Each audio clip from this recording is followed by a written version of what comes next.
Is it a poor man's disease? Yes.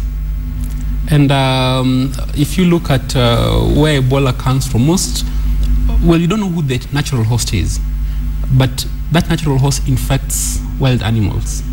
And those people who eat bushmeat, baboons, apes, wild antelopes, then that's commonly how we've contracted Ebola. But as Kofi Annan rightly says, Ebola is not new. It has been there since 1965. We had outbreaks in 1976. We've had all these outbreaks progressively over a number of years.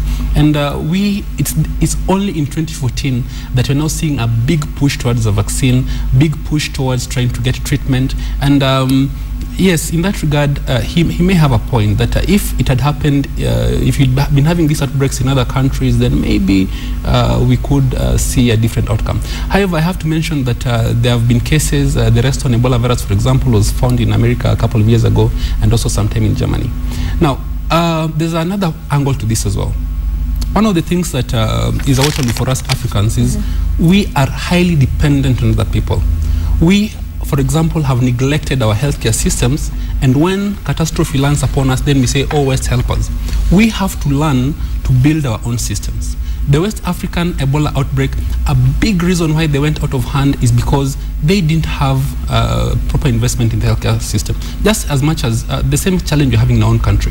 We don't see that these catastrophes can happen. It's mandatory that each and every Kenyan actually considers healthcare as an important component and makes the right investment towards this. Towards it, okay. I may have to add something. If you look at the case of the 2 American missionaries who survived, the suggestion was that they survived because of the medicine.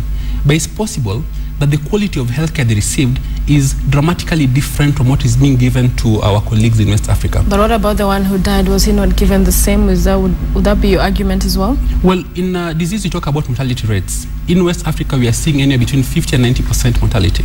In America, if you look at the mortality, it's less than 20%. That's a big difference. It's possibly due to the treatments. And if you look at outbreaks elsewhere in the past, we've had 30% mortality in some countries, and this can only be explained by the robust system.